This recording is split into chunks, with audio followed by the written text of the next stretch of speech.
Καλημέρα φίλοι μου. Σήμερα ήρθαμε στο χωράφι για να δούμε λίγο τι γίνεται. Είμαστε μία εβδομάδα πίσω από τη συγκομιδή. Πριν τη συγκομιδή. Και, για τις Τσάντλερ. Ναι, και τις Τσάντλερ.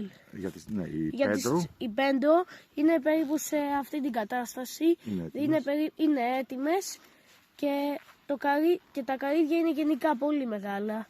Και αυτή είναι η κατάσταση της Τσάντλερ. Βλέπετε ότι δεν είναι και πάρα πολύ ανοιχτή, ενώ η Πέντρο είναι ανοιχτή. Θα μαζέψουμε μερικά έτσι λίγα Πέντρο με το χέρι. Θα τα αφήσουμε τα υπόλοιπα για να γίνει συγκομιδή όλα μαζί. Ναι. Ό,τι πέφτει κάτω από τις Πέντρο θα το μαζεύουμε. Να δείξουμε λίγο πώς είναι η Τσάντλερ τώρα. Οκ. Τίποτα άλλο.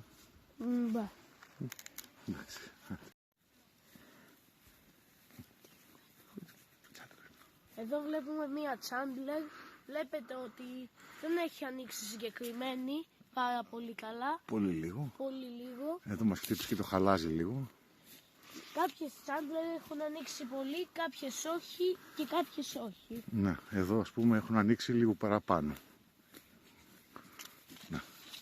Εδώ όπου χτύπησε το χαλάζει, άνοιξαν λίγο παραπάνω.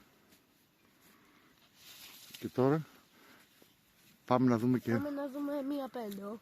Εκεί πέρα.